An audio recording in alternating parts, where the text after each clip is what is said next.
Namaste everyone. Hope you all are doing good.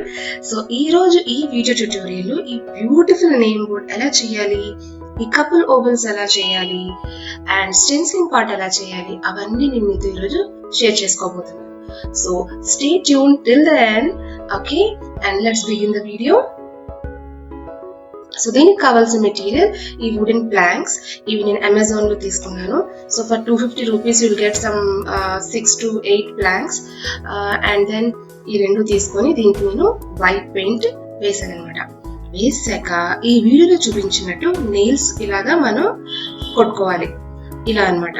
So nails అన్ని సమానంగా height లో ఉండాలి. అది ఎలా చెక్ చేసుకోవాలంటే ఇంకొక చిన్న నెయిల్ తీసుకొని ఇవన్నీ సేమ్ హైట్ లో ఉన్నాయని చూసుకోవాలి. లేకపోతే దీన్ని మనం వాల్ పైన హ్యాంగ్ చేసినప్పుడు అది స్టేబుల్ గా ఉండదు. సో అది అయిపోయాక ఇక్కడ నేను ఇంకో బ్యూటిఫుల్ కలర్ పర్పుల్ కలర్ తీసుకున్నాను. నాకు డార్క్ కలర్ కావాలి. సో ఆ 2 ప్లాంక్స్ కి ఈ పర్పుల్ కలర్ వేస్తాను. రైట్, సో కలర్ వేసాక లెట్ ఇట్ డ్రై అయిపోయాక ఇప్పుడు వీడియోలో చూపిస్తున్నట్టు ఇలాగా ఈ పురికాస్ ని కట్టాలి. మీ దగ్గర ఈ థ్రెడ్ లేకపోతే వూల్ యూజ్ చేసుకోవచ్చు, ఏదైనా యూజ్ చేసుకోవచ్చు. బట్ ఇలా హ్యాంగ్ చేసుకోవడానికి వీలుగా ఉండేలాగా మీరు ట్రై చేయండి. చేసాక ఇప్పుడు బర్డ్ హౌస్ రెడీ చేసుకుందాం.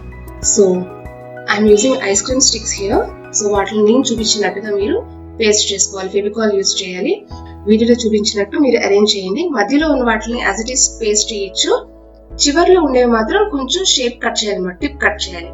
సో దట్ మీరు పైన స్టిక్స్ పెట్టినప్పుడు బయటకు అవి ఎక్స్పోజ్ అవ్వకుండా నీట్ లుక్ వస్తుంది. ఓకే,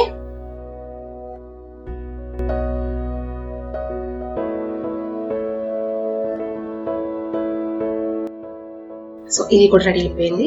ఇప్పుడు ఫెవిక్రిల్ మౌల్డెడ్ క్లే యూజ్ చేసుకొని నేను 2 ఓవల్స్ రెడీ చేశాను. ఓవల్ షేప్ ఇలాంటివి చేసుకొని దీన్ని వైట్ పెయింట్ వేసాను. వైట్ పెయింట్ వేసాక నాకు కావాల్సిన డిజైన్ మిస్టర్ ఓవల్ రెడీ చేస్తున్నాను, కలర్స్ వేస్తున్నాను. సో యూ కెన్ సీ ఎంత డీటెయిలింగ్ ఇస్తే అవి అంత క్యూట్ గా ఉంటాయి అనమాట.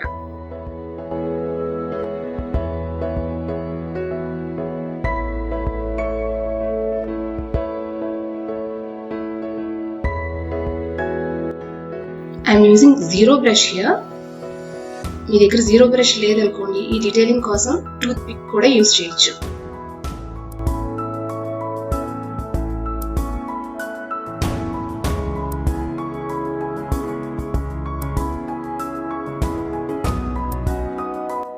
సో ఎక్కడైనా మీకు పెయింట్ కొంచెం అటు ఇటు అయినా you can always go back and correct.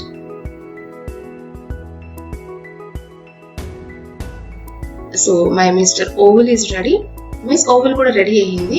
But లెందీగా అయిపోతుందని వీడియో నేను కట్ షార్ట్ చేస్తాను. సో వాటిని బర్డ్ హౌస్ పైన ఇలాగ మీరు అరేంజ్ చేసుకోవాలి. లీవ్స్ కూడా అరేంజ్ చేశాను. అండ్ దెన్ బ్యాక్ సైడ్ ఇలాగా ఎక్స్ట్రా 4 స్టిక్స్ ని స్టిక్ చేశాను. సో దాట్ కొంచెం స్టేబుల్ గా ఉంటుంది మన board. So finally our board is ready. ఇప్పుడు ద మేజర్ పార్ట్ స్టెన్సిలింగ్. దానికోసం నేను ఎంఎస్ వర్డ్ యూజ్ చేస్తున్నాను. సో నాకు కావాల్సిన నేమ్స్ శ్రీనివాస్ అండ్ బిజు ఇవి టైప్ చేసుకుని ఎలా కావాలో అలాగా అరేంజ్ చేసుకున్నాను. And then font size increase చేశాను టు ద మాక్సిమం.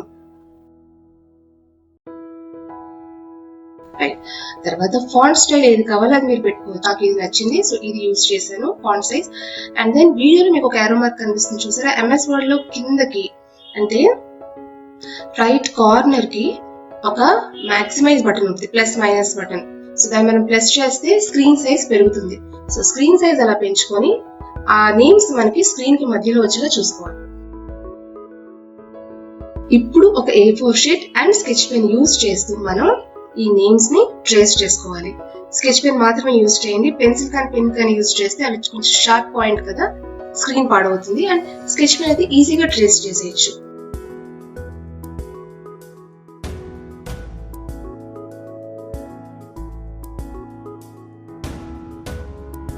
ఆ తర్వాత ఈ పేపర్ కి బ్యాక్ సైడ్ ఏదైనా కలర్ చాక్ కానీ వైట్ చాక్ కానీ యూజ్ చేసుకుంటూ బ్యాక్ సైడ్ ఇలా వీడియోలో చూపిస్తున్నట్టు కంప్లీట్ గా దాన్ని చాక్ పీస్ రాయాలి. రాసాక ఇప్పుడు ఆ బోర్డు పైన ఈ పేపర్ పెట్టి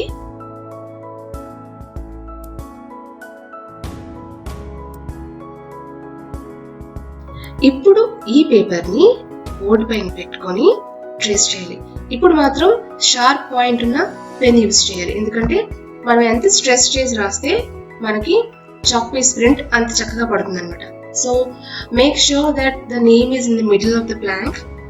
సో అది ఒకసారి చెక్ చేసుకున్నాక స్టార్ట్ ట్రేసింగ్. పెన్ కొంచెం గట్టిగా రాయండి.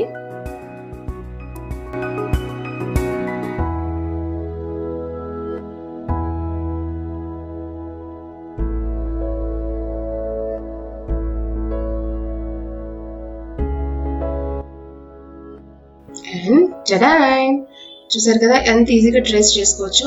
ఇక్కడ మీరు అన్నట్టు బ్లాక్ కార్బన్ లేదా ఎల్లో కార్బన్ యూజ్ చేయొచ్చు, కానీ కార్బన్ ఉండే వ్యాక్స్ బోర్డ్ కి అంటుకుంటుంది అనమాట. So chalk piece is the easiest method. Paint consistency perfect గా ఉండాలి, మరీ థిక్ గా ఉండకూడదు, అలా మరీ రనీ కన్సిస్టెన్సీలో ఉండకూడదు అనమాట. సో జీరో బ్రష్ యూజ్ చేస్తున్నాను. ఫస్ట్ పెయింట్ బ్రష్ డిప్ చేసాక దానికి కంప్లీట్ గా పెయింట్ అన్ని వైపులా బ్రష్ బ్రిజిల్స్ కి అంటుకోవాలి, లేకపోతే బ్రష్ బ్రిజిల్స్ అటు ఇటు అయిపోయి మనం రాస్తున్నప్పుడు డాట్స్ పడతాయి అనమాట. సో బ్రష్ బ్రిజిల్స్ ని కంప్లీట్ గా పెయింట్ లో డిప్ చేసాక ఎక్స్ట్రా పెయింట్ తీసేసి మళ్ళీ బ్రష్ కున్న టిప్ కి ఇంకొకసారి డిప్ చేసుకొని పెయింట్ మనం రాయాలి. ఫస్ట్ రిమెంబర్, ఓన్లీ అవుట్లైన్ మాత్రమే రాసుకోండి, ఆ తర్వాత ఫిల్లింగ్ చేయాలి.